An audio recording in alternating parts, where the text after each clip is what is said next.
सिर जब 2025 की बात आती है तो मेरे दिमाग में एक ही ख्याल आता है, कैसा रहेगा पूरे भारत के लिए वो साल। क्या 2025 में थर्ड वर्ल्ड वार होने का भी कोई योग्य बनता है? हमें ऐसा लगता है कि कनाडा में राज परिवर्तन होने वाला है। जो प्रधानमंत्री है उसको जाना होगा। मेष राशि के जो लोग हैं, एरीज जिसको बोलते हैं, जिसको पहली राशि भी बोला जाता है, तो उनके लिए 2025 कैसा रहेगा? सर जैसे कि आपने सुना ही होगा कि ऐश्वर्या राव अभिषेक के डिवोर्सेस की खबरें बहुत ज़्यादा आ रही हैं। 2025 में इसका क्या रिजल्ट रहेगा? अगर तलाक तक बात पहुंचती है तो वो अमिताभ बच्चन की बीवी जया बहादुरी के कारण पहुंचेगी। सर मुझे जहाँ तक पता है कि विराट कोहली का जो लगन है, धनु ही उनकी राशि है, तो उनका कैसा रहेगा? अमिताभ बच्चन जो इस देश के अग्रणी जो हैं आर्टिस्ट हैं, उनके लिए 29 मार्च के बाद उनकी बहुत जबरदस्त परीक्षा होने वाली है। कौन बनेगा करोड़पति के समाप्ति से यहीं पे उनके जो कार्य की समाप्ति होगी। बहुत इम्तिहान लेगी कुदरत इनका। अब बात करते हैं हम मीन राशि की, जो कि हमारी राशियों में सबसे आखिर वाली राशि मानी जाती है। तो उसका 2025 साल कैसा रहने वाला है?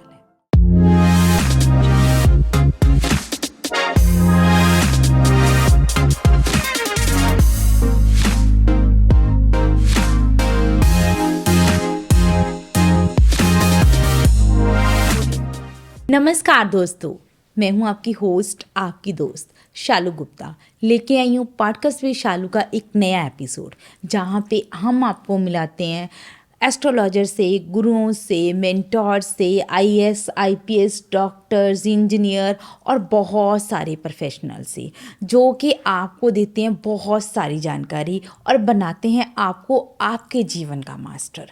पर इस एपिसोड में हम आपको आने वाला साल, यानी कि 2025 में क्या होने वाला है, कैसा रहेगा आपका साल, देश के लिए वो साल कैसा रहेगा, दुनिया के लिए वो साल कैसा रहेगा, लेके आई हूँ एक बहुत ही उम्दा, बहुत ही नामी ग्रामी एस्ट्रोलॉजर को, जो कि हैं दीपक उपल जी, जो कि हमें जानकारी देंगे आज 2025 के बारे में कि 2025 रहेगा कैसा। दीपक उपल जी, आपका बहुत बहुत स्वागत है। थैंक यू वेरी मच बुलाने के लिए।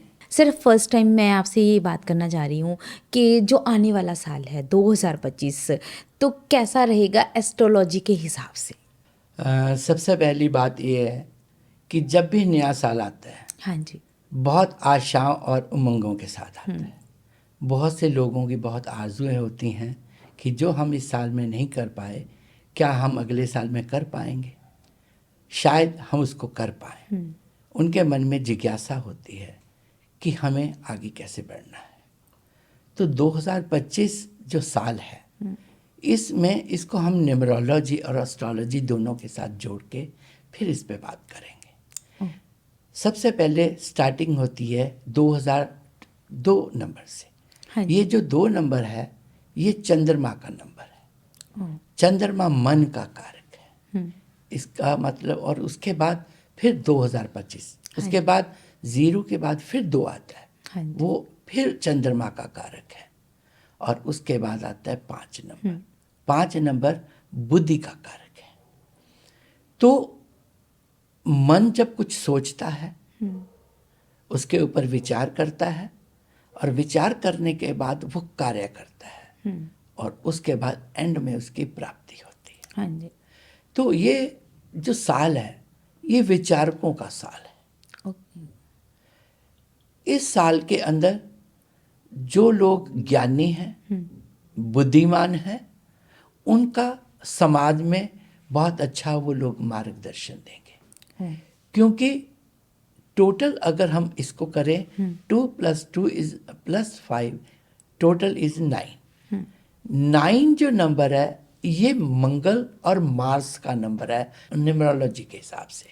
पर अगर हम इसको एस्ट्रोलॉजिकली देखेंगे तो ये गुरु का नंबर है। इसका मतलब ये है कि जो लोग तहम्मुल से कार्य करेंगे, पेशेंस से कार्य करेंगे, उनको बहुत उम्दा रिजल्ट मिलने वाले हैं 2025 के अंदर। और ये सभी जो नंबर हैं हम अपने दर्शकों को बताते हैं कि ये 1 से लेके 9 नंबर तक शुरू है। 9 के बाद अगेन फिर वो 1 से ही स्टार्ट होता है। हाँ जी। तो 2025 जो है ये बहुत से इम्तिहान भी लेने वाला है। ओ, जो लोग पेशेंस से काम नहीं करेंगे, भागा दौड़ी में रहेंगे, उनको उतने उम्दा रिजल्ट नहीं मिलेंगे जो कि सोच समझ के काम करने से प्राप्त होने चाहिए। ओ, बहुत अच्छी जानकारी दी सर। सर जब 2025 की बात आती है तो मेरे दिमाग में एक ही ख्याल आता है कि 2025 में मेरे भारत का क्या होगा, मतलब कैसा रहेगा पूरे भारत के लिए वो साल। हमने भारत की कुंडली के ऊपर विशेष तौर पे ध्यान दिया है। भारत की कुंडली है ये वृक्क लगन की कुंडली है, यानी कि लगन किसी भी कुंडली में मेन महत्वपूर्ण स्थान है। अब आजकल भी और वहां पे गुरु का विराजमान है। ओके। जब गुरु लगन में आता है तो ये आपको विजडम देता है, ओके। ये आपको एक बड़ी गहरी सोच देता है। और गुरु जिन लोगों का, समाज का, देश का उच्च स्थान पे होता है तो दुनिया में उसका नाम होता है। परंतु इसके साथ साथ कुंडली के अंदर 12 नंबर की जो राशि है वहां पे राहु विद्यमान है। और वहां राहु विद्यमान होने से क्या हुआ कि गुरु की जितनी पावर मिलनी चाहिए उतनी मिल नहीं रही। आज हमारे देश के विरोधता वो देश कर रहे हैं जहां पे हमारा गुणगान होता था। कनाडा जो है ये भी मीन राशि के साथ इसका है। ओके। और वहां पे राहु बैठा है। राहु बैठने से उसने क्या किया कि वहाँ जो राजनीतिक हैं, जो पॉलिटिकल पीपल हैं, उनका दिमाग को हिला दिया। उन्हें पता ही नहीं चल रहा हमें क्या करना चाहिए क्या नहीं। और वो अपने सबसे बड़े मित्र जो देश है भारत, उसी के साथ ही उलझ पड़े हैं। हाँ, तो क्या इसका हमारे भारत में कोई नुकसान होगा या कनाडा को इसका नुकसान होगा सर? निस्संदेह इसका नुकसान कनाडा को होने वाला है। अब क्योंकि राहु ये मई में जो अपना स्थान परिवर्तन करते हैं कि 14 मई को करेंगे। ओके। 14 मई को करने के बाद राहु जो है वो कुंभ में चले जाएंगे। और कुंभ में शनि आज विराजमान है। शनि आ जाएगा जो मीन राशि है वहाँ पे। तो उससे जहाँ पे शनि आता है, शनि जस्टिस का कार्य करता है। हमें ऐसा लगता है कि कनाडा में राज परिवर्तन होने वाला है। जो प्रेजेंट जो प्रधानमंत्री है उसको जाना होगा। ओह, चाहे वो आराम से चले जाएं, चाहे उन्हें जनता भेजे, पर उनको जाना होगा। और उसके बाद भारत के साथ कनाडा के रिश्ते उसी तरह बन जाएंगे जैसे पहले चल रहे थे। ओह। मतलब अगर मैं जानना चाहूँगी कहीं ना कहीं भारत पावरफुल हो जाएगा 2025 में? कुछ चीज़ें हैं जिसमें पावरफुल होगा, परंतु कुछ चीज़ें ऐसी हैं जिसमें आंतरिक जो है भारत के अंदर लोगों में कई कारण से गुस्सा बढ़ेगा।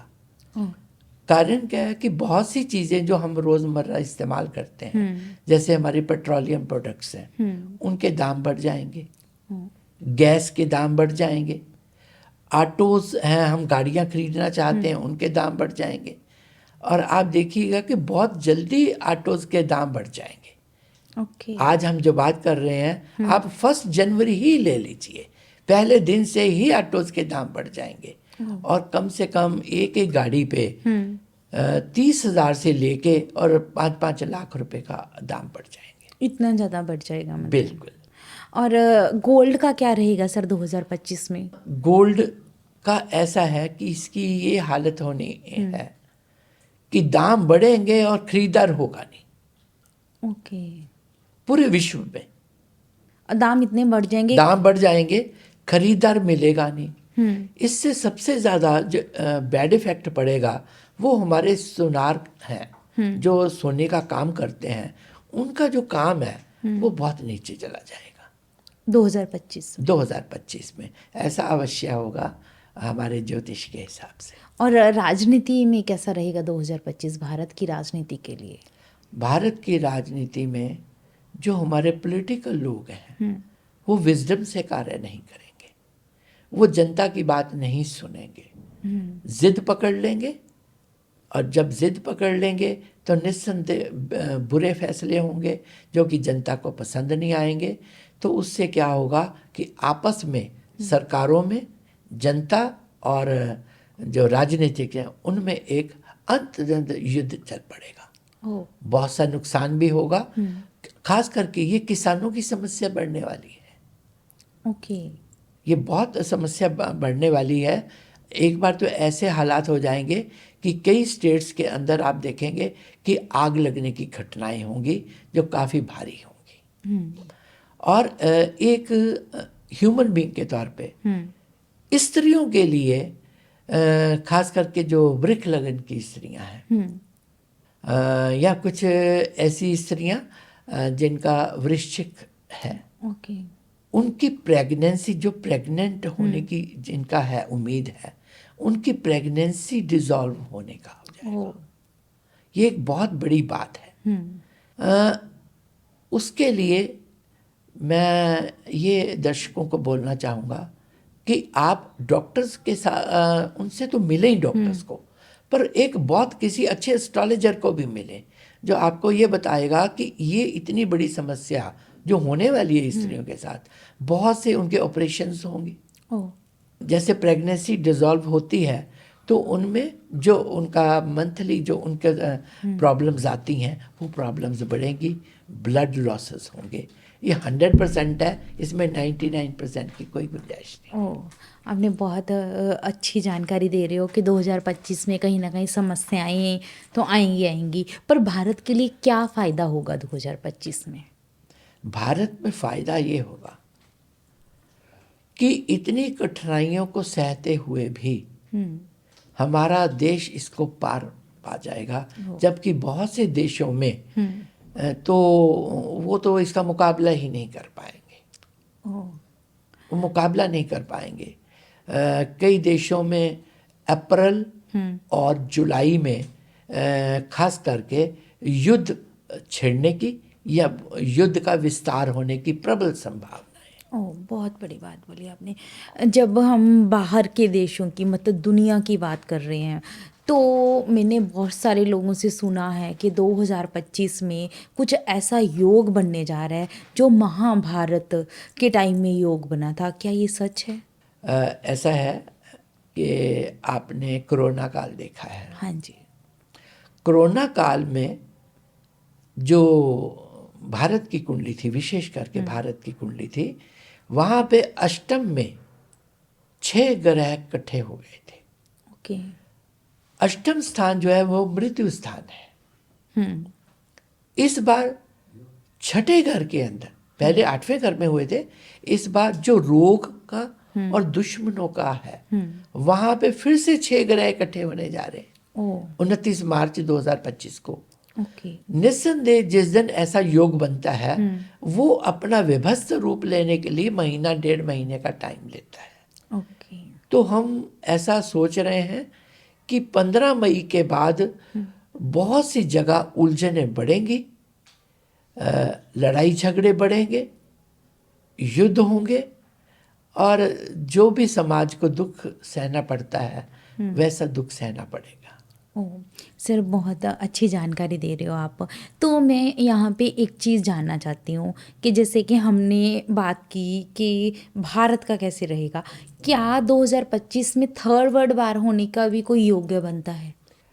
मुझे पूर्ण रूप से थर्ड वर्ल्ड वार जिसको हम कहते हैं उसका योग नहीं नज़र आ रहा। ओके।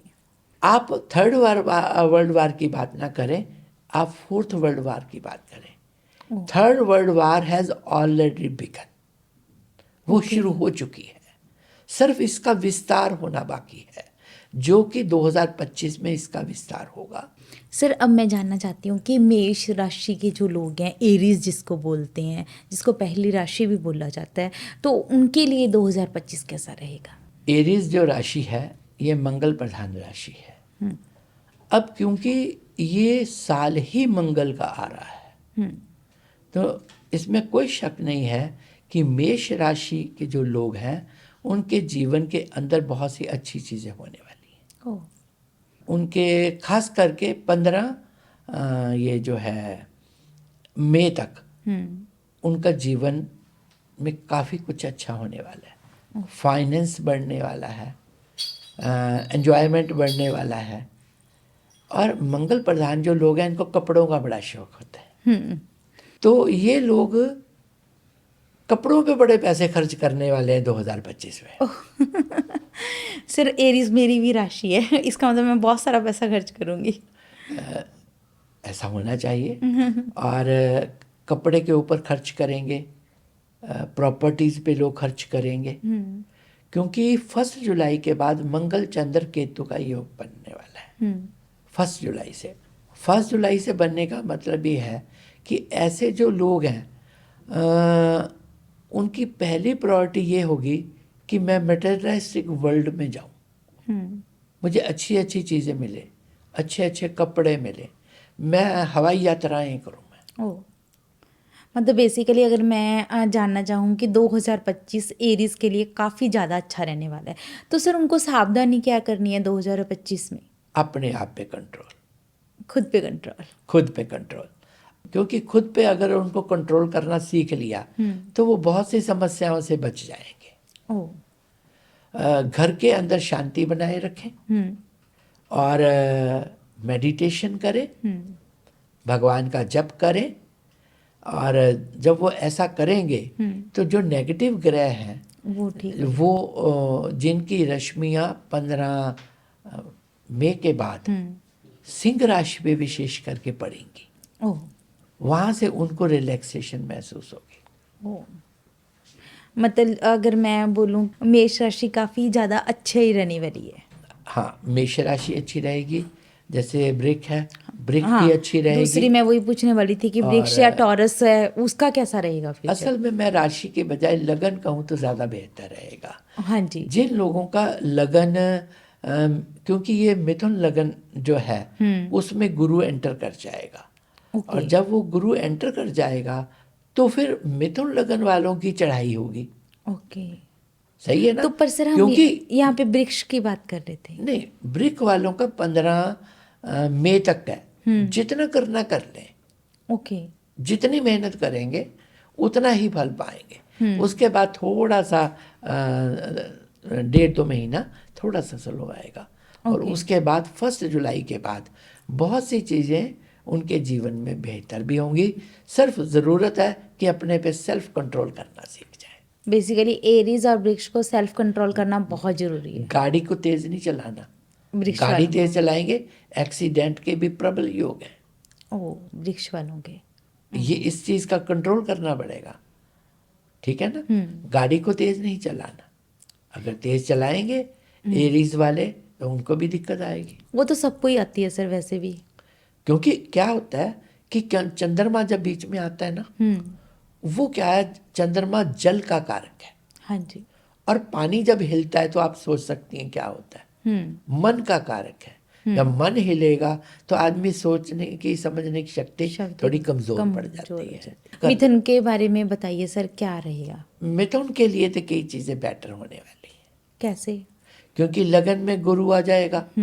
जिस भी इंसान के लगन में गुरु आ जाता है, एक तो जो जिनकी शादी होने की उम्र है, उन लोगों की शादियां होनी शुरू हो जाएंगी। उनके प्रेम के संबंध प्रगाढ़ होने शुरू हो जाएंगे। ऐसे लोग कुछ व्यापार करना चाहते हैं तो उनके व्यापार करने की भी जो सोच है बेटर हो जाएगी। अच्छे तरीके से व्यापार करेंगे। अब जब हम व्यापार करते हैं तो हमारे नीचे बड़े एम्प्लॉइज होते हैं। अब हमें उनके सहयोग के बिना व्यापार नहीं कर सकते। तो वो जो एम्प्लॉइज हैं वो भी थोड़े से ठरमे में आ जाएंगे, आपकी बात को बेहतर तरीके से सोचेंगे और उसको जो कार्यान्वित करना है बेहतर तरीके से कर पाएंगे। तो मुझे मिथुन वालों का जो 1 जुलाई के बाद कुछ चीज़ें बड़ी सुंदर लग रही हैं। बहुत सुंदर दिख रही हैं। बेसिकली अगर बोलूँ कि मिथुन के लिए काफ़ी अच्छा टाइम आने वाला है, बिना शक। तो अब बात करते हैं सर कर्क के बारे में। जी, अब कर्क राशि वाले जो हैं उनका टाइम थोड़ा सा कमज़ोर आने वाला है, ओ क्योंकि उनका जो गुरु है वो उनको, जब वो कुछ दिक्कतों में आएंगे, अच्छी बात ये होने वाली है कि वो धार्मिक जो हमारे स्टेशंस हैं वहाँ की यात्राएं करने में चलेंगे। चलिए आज हम दुर्गाना मंदिर देखते हाँ हैं, जी। चलिए हम आज साउथ के मंदिर देखते हैं। कुछ लोग अपनी मान्यताएं जो हैं वो मन्नतें सूखते हैं और फिर उसके ही कारण वो, हाँ ये ज़रूर है कि जो लोग इस दौरान कठिन टाइम में सख्त मेहनत करेंगे तो आने वाला समय फिर उनको बड़ा कुछ देने वाला है। ओ मतलब अगर कहूँ कि कर्क के वाले लोग यात्रा करेंगे या फिर उनको हार्ड वर्किंग करना चाहिए ताकि उनका टाइम अच्छा आए। निस्संदेह अपनी मेहनत को कई गुना बढ़ा दें। सर नेक्स्ट बात करते हैं हम सिंह राशि के बारे में। सिंह राशि का कैसा रहेगा? सिंह राशि 15 मई तक जो करना चाहती है ओ वो कर ले। 15 मई तक। 15 मई में भी कई महीने पड़े हुए हैं। उसके बाद केतु वहां पे एंटर कर जाएगा। ओ केतु एक नीच ग्रह है।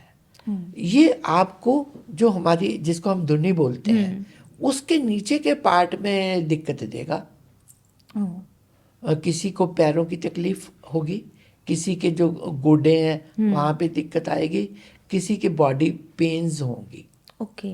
तो इसलिए ऐसे लोगों को अपने गुरु की शक्ति को बढ़ाना होगा। अब गुरु की शक्ति को कैसे बढ़ाएं? हम फूड थेरेपी देते हैं। वो क्या होती है सर फूड थेरेपी? जैसे आंवला है, आंवले का सेवन बढ़ा दें, हरी सब्जियों का सेवन बढ़ा दें, जूसेस ज़्यादा पीना शुरू कर दें, क्योंकि आपका जो शरीर है अगर वो निरोग है तो आपका आत्मा भी निरोग रहेगी। हाँ ये बात बिल्कुल सही है। सही है ना? और सबसे सुंदर काम ये करें कि अपने हस्बैंड की जो बातों को इग्नोर करना शुरू कर दें। नहीं तो सबसे बड़ा युद्ध उनका अपने हस्बैंड से ही होने वाला है। सिंह राशि वालों को बोलना चाहूँगी कि अपने पार्टनर या स्पाउस की बात को इग्नोर करें, उनको लाइट लें ताकि जो आपके घर में वो वार ना शुरू हो जाए। बिल्कुल बिल्कुल, यही सबसे बड़ी बात है।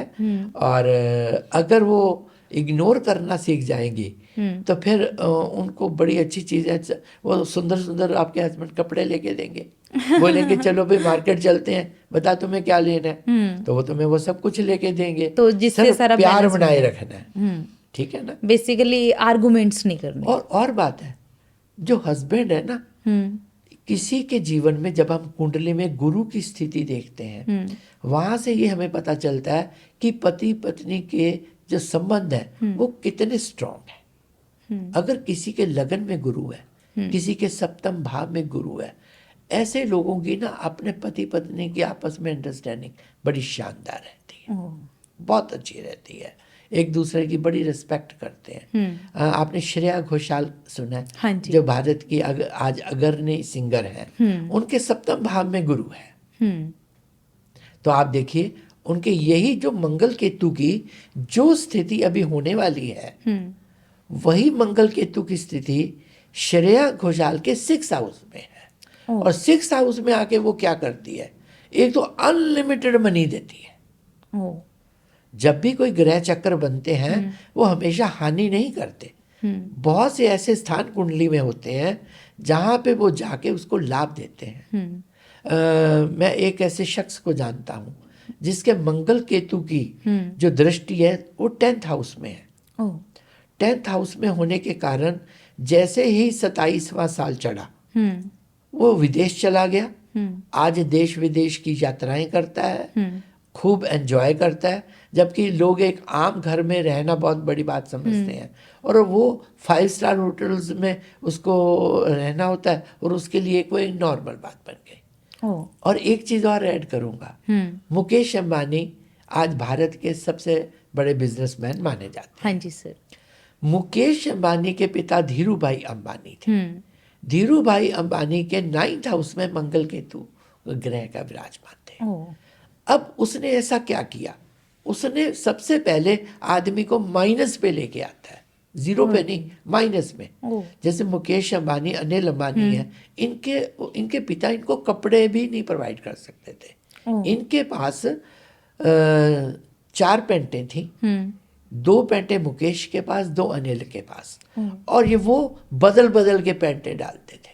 परंतु इसी ग्रह, और आपने देखा कि धीरू भाई अंबानी ने दुबई में पेट्रोल डालने का काम किया, जो पेट्रोल पंप्स हैं, और उसके बाद उसी आदमी ने पेट्रोलियम की रिफाइनरी लगा दी। रिफाइनरी, हाँ सर। इसलिए जब भी जीवन में कुछ मुश्किलें आती हैं, अगर आप उसको पॉजिटिव लेते हैं, भगवान आपकी परीक्षा लेते हैं, वो देखते हैं कितना का पावरफुल है। जो ज्यादा सह सकेगा वो ज्यादा पावरफुल होगा। ओह।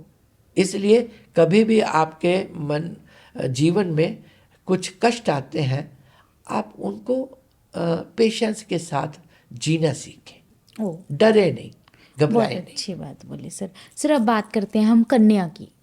जी, कन्या राशि के लिए 2025 कैसा रहने वाला है? बल्ले बल्ले होने वाली है ओह, कन्या वालों की, बल्ले बल्ले।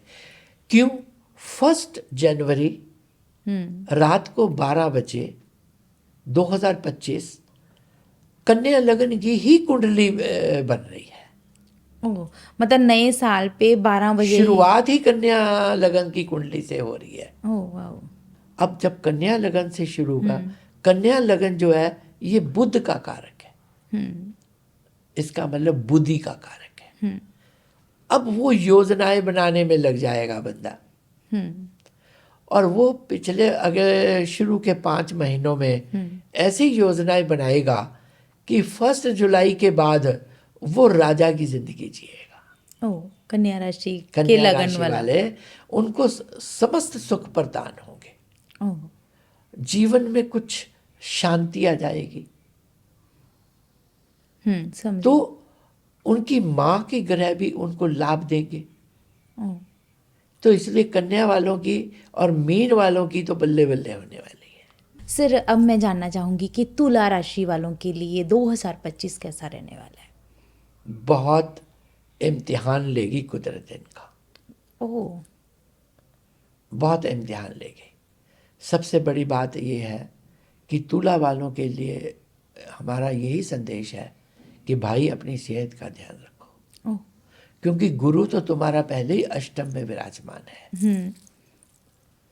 और गुरु जब अष्टम में विराजमान है और 29 मार्च को जब 6 ग्रह तुम्हारे नीच स्थान पे आएंगे, छठे घर में, तो आपको बहुत बड़ी हेल्थ प्रॉब्लम दे सकते हैं। हेल्थ इश्यूज आएंगे मतलब उनको बहुत। भारत के प्रधानमंत्री नरेंद्र मोदी की भी तुला लगन की कुंडली है। तो उनको भी हेल्थ इश्यूज आएंगे क्या? अवश्य आएंगे, अवश्य आएंगे। बड़ी बड़ी समस्याओं का सामना करना पड़ेगा। और उसी समय उनकी महादशा मंगल में राहु की चल रही होगी। ओह, उससे क्या होगा सर? मंगल पहले गर्म ग्रह है, केतु जो है ये आपस में एक दूसरे के दुश्मन ग्रह है। जब मंगल में केतु की आएगी तो दिमाग काम करना बंद कर देता है। ओह। तो आदमी ऐसे चीज़ों को, ऐसे निर्णय लेता है जिसका उसे बाद में खमियाजा भुगतना पड़े। ओह, मतलब बेसिकली प्रधानमंत्री की सेहत के साथ साथ उनकी डिसीजन में भी कहीं ना कहीं गलतियां आ करेंगे। जाएंगी। बिल्कुल। ओह। तो तुला लगन वालों को हमारा यही संदेश है कि भगवान का जितना जप तप कर सकते हो वो आज से ही शुरू कर दो। तो कहीं ना कहीं हमारे प्रधानमंत्री तो बहुत पूजा पाठ करते हैं। पूजा पाठ अगर मैं ये कहूँ करते हैं, इसकी बजाय बेहतर ये होगा करते थे। वो महामाई के भक्त थे। ओके। परंतु जब से मंगल की दशा आई, मंगल की दशा ने उनको पूजा पाठ से थोड़ा सा दूर किया। ओह।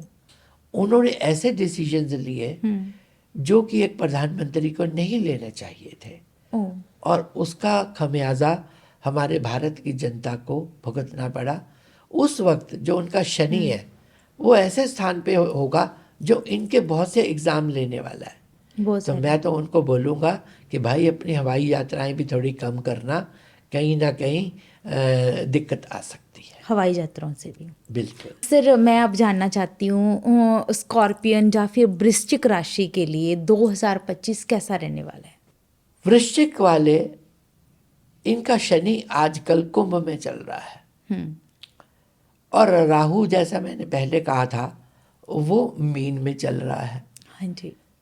तो क्या चीज़ होती है कि हम बुकिश नॉलेज पे ना जाए, हम प्रैक्टिकल नॉलेज पे जब जाते हैं तो वहाँ से ये पता चलता है कि राहु जो है वो आपको तो ज़्यादा मेहनत करवाता है, परंतु कहीं आपके बच्चों को बड़ी हेल्प कर जाता है।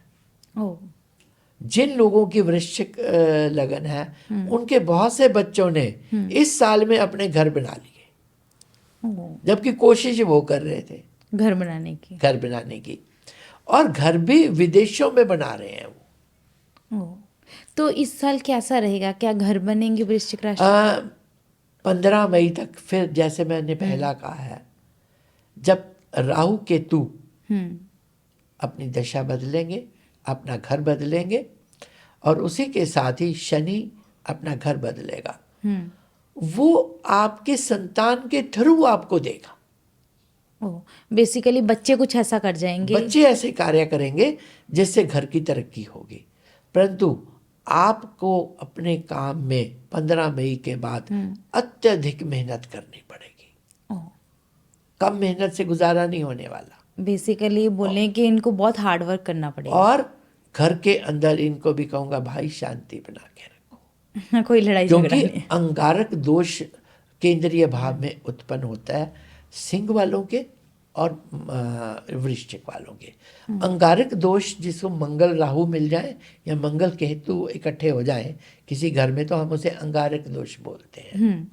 कईयों को यही अंगारक दोष जो है जीवन में बुलंदियों तक पहुंचा देता है, परंतु भगवान ना करे अगर ये केंद्रीय भाव में आ जाए तो बड़ी डिफिकल्टी क्रिएट करता है। सर जैसे कि आपने सुना ही होगा कि ऐश्वर्या और अभिषेक के डिवोर्सेस की खबरें बहुत ज़्यादा आ रही हैं, जी। है ना? तो उसके बारे में मैं जानना चाहूँगी, क्या होगा इसके 2025 में, इसका क्या रिजल्ट रहेगा?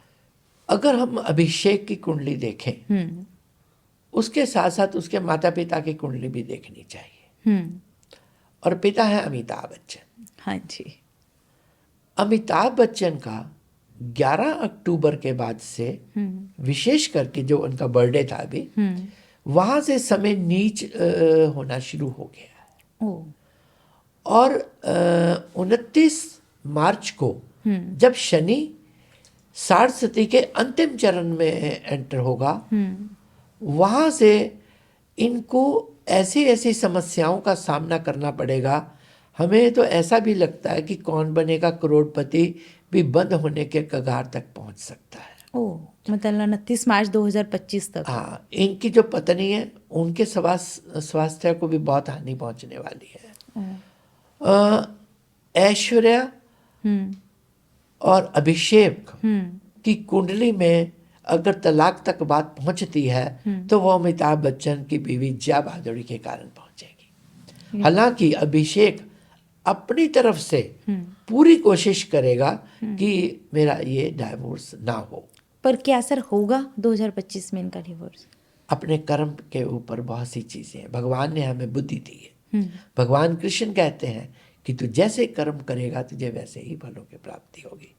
अगर ये कर्म सुधारेंगे तो ये अनहोनी को टाल सकते हैं, नहीं तो हम इनकी बेटी की बात भी कर लेते हैं। हाँ जी सर। आराध्या का जो जन्म है वो 5:15 उसका हुआ 16 नवंबर। अब 16 को सूर्य बुध शनि का योग था और वो इसके लगन में है। किसी बच्चे की कुंडली में या तो पंचम भाव में ये योग उत्पन्न हो जाए या लगन में उत्पन्न हो जाए, ऐसे बच्चे को अपने पिता से दूर जाना पड़ता है। जाना ही पड़ता है मतलब। इसलिए संभावना ये है कि इनका जो संबंध है उसमें संबंध विच्छेद तक की नौबत आएगी। ये बात अलग है कि ये कोर्ट के थ्रू ना लें और सेपरेट रहना स्टार्ट कर दें। मतलब बेसिकली इनका डिवोर्स होना बहुत ज़्यादा पॉसिबिलिटीज है। क्योंकि बेटी की कुंडली में भी ऐसे योग हैं कि पिता से दूरी बन जाए। अब पिता से दूरी कैसे बनेगी? जब पिता साथ नहीं रहेंगे। हाँ, पर ऐश्वर्या राय अपनी बेटी से बहुत बहुत अटैच्ड है। तो वो ऐश्वर्या के साथ रहेगी ना, पिता के साथ नहीं रहे, उसे पिता से दूर जाना है। आपको और बताऊं, अगर पंचम भाव में सूर्य बुध शनि का योग आ जाए तो पत्नी को पति से अलग होना पड़ता है, ओह चाहे वो जिंदा जी हो जाए, चाहे डेथ हो जाए। ओह। ऐसे योग उत्पन्न होते हैं। सैजिटेरियस या फिर धनु राशि के बारे में बात करते हैं जी। कि 2025 में इस राशि के लोगों के लिए ये साल कैसा रहने वाला है? So not good not bad. हाँ, सो 50-50। ऐसे लोग विदेशों में अपनी संपत्तियां खरीदेंगे। ऐसे लोग बड़ी बड़ी गाड़ियां खरीदेंगे। जो पैसा है ना, वो ऐसी चीजें लग्जरी के ऊपर लगाएंगे, फिर भी घर में शांति नहीं बनी रहेगी, क्योंकि चौथे घर में राहु विद्यमान हो जाएगा। ठीक है, इस वक्त भी चौथे घर में राहु विद्यमान है। सर मुझे जहाँ तक पता है कि विराट कोहली का जो लगन है वो भी धनु लगन की कुंडली ही है, उनकी धनु ही उनकी राशि है, तो उनका कैसा रहेगा? विराट की क्योंकि धनु लगन की कुंडली है, तो जैसा मैंने पहले आपको बताया कि मामला 50-50 पे आ जाएगा। अपनी तरफ से कुछ क्रिकेट में बहुत बड़े मार के नहीं मारेंगे, कोई बड़ी अचीवमेंट ज़्यादा नहीं होगी। साल में 3 महीने अचीवमेंट होगी और 9 मंथ्स उनको कोई ज़्यादा सक्सेस नहीं मिलेगी। कुंभ में ऑलरेडी शनि चल रहा है। हाँ जी। अब वो क्या है कि वो अपना घर बदल जाएगा 29 मार्च से को। वो घर के स्थान पे आ जाएगा। इसका मतलब ये है कि विराट कोहली कोई नया घर भी खरीदेगा। यानी उस अब पहले वो कमाने के साल थे, अब ये खर्च करने के साल है। सही है? सही है। पर क्रिकेट में कोई बहुत ज़्यादा अचीवमेंट विराट नजर कोहली को नहीं। नहीं होने वाली। तो अगर मैं पूरी धनु के लोगों की या सैजिटेरियस के लोगों के बारे में बात करूं, उनके लिए ये साल खर्चे का साल होने वाला है, कमाने से ज़्यादा, बेहतर है ना? तो उनके लिए सो रहने वाले हैं। सर अब बात करते हैं हम मकर राशि के बारे में कि मकर राशि के लिए 2025 कैसा रहने वाला है? मकर में ये मंगल का साल है और लगन में आ गया शनि। अब ये साल के 2 हिस्से हो जाएंगे मकर वालों के लिए। कुछ के लिए जून से पहले का समय बेहतर रहेगा और कुछ के लिए जुलाई के बाद का समय बेहतर रहेगा। अब ऐसा क्यों? क्योंकि अभी हम गोचर की बात कर रहे हैं। हाँ जी। समस्त संसार में हर प्राणी की कुंडली में एक ही तरह के ग्रह जो है गोचर करते हैं, चलते हैं, पर उनका स्थान अलग अलग होता है, इसलिए उनका भाग्य भी अलग अलग बनता है। इसमें जो सबसे महत्वपूर्ण बात है वो ये है कि सभी की अलग अलग जब हम कुंडली देखते हैं तो कुंडली ये बताती है कि ऐसे आदमी को इस साल में क्या प्राप्तियां होने वाली हैं और क्या कष्ट होने वाला है।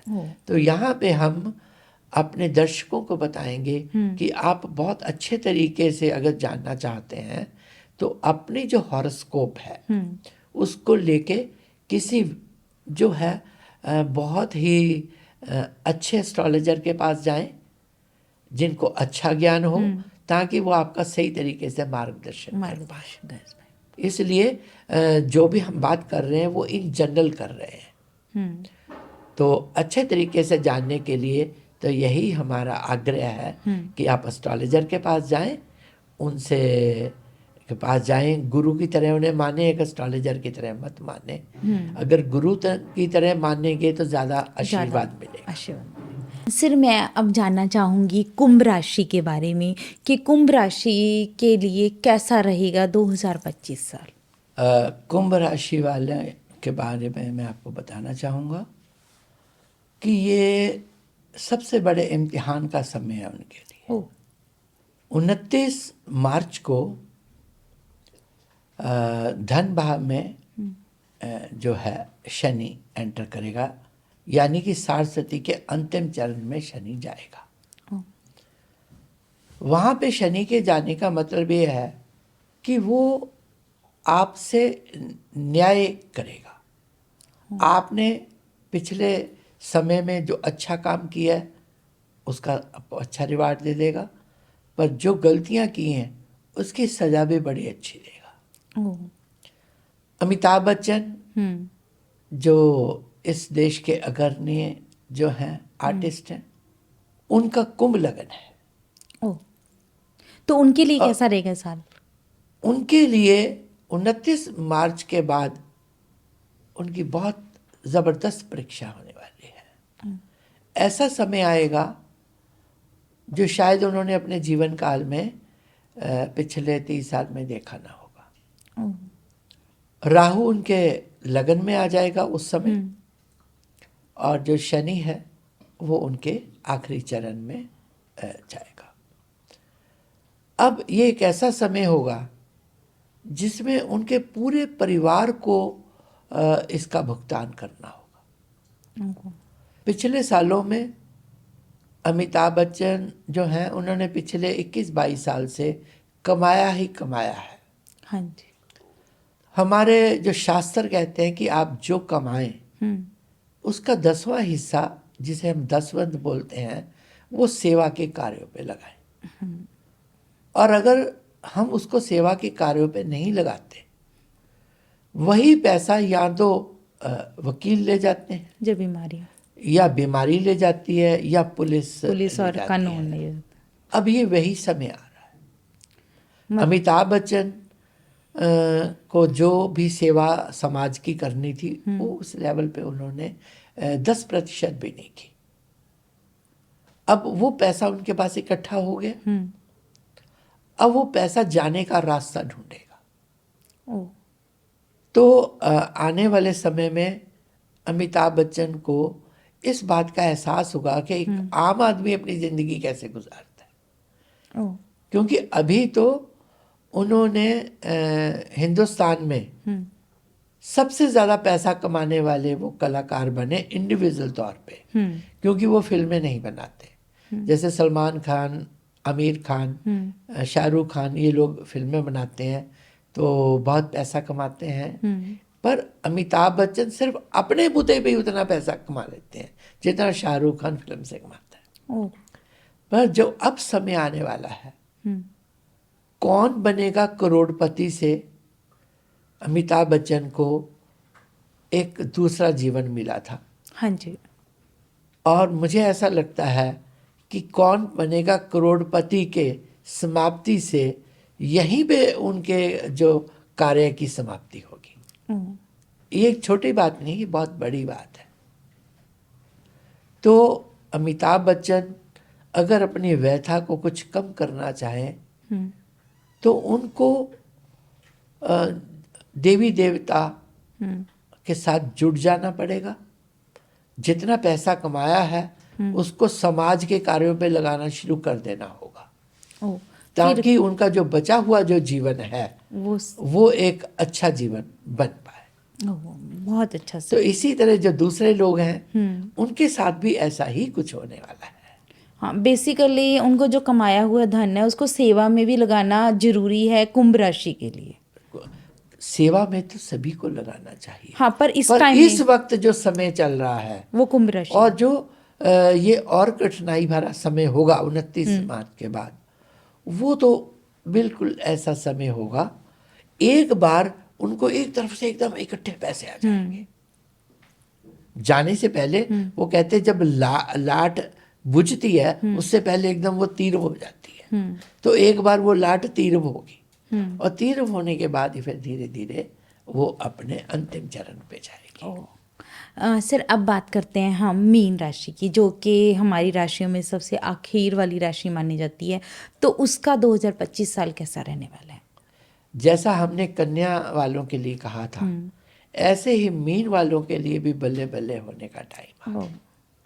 जो जवान बच्चे हैं, जो अपने करियर को आगे बढ़ाना चाहते हैं, करियर बढ़ाने के लिए बड़ा उत्तम समय स्टार्ट हो रहा है।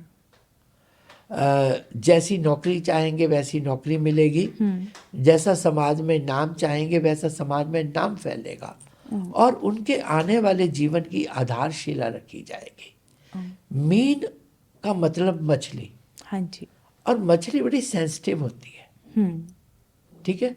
मछली का आपने देखा आगे से मुंह भी गोल होता है। हाँ जी, इसी तरह जो मीन राशि लगन वाली जो स्त्रियां बड़ी सुंदर होती है, उनकी आंखें बड़ी सुंदर होती हैं, उनका गोल चेहरा होता है, उनके बाल बड़े सुंदर होते हैं, उनकी पर्सनैलिटी एक बिल्कुल डिफरेंट होती है, उनका ऑरा इतना बड़ा ज़बरदस्त होता है कि आधी जीत तो वो अपने ऑरा से ही प्राप्त कर लेती है।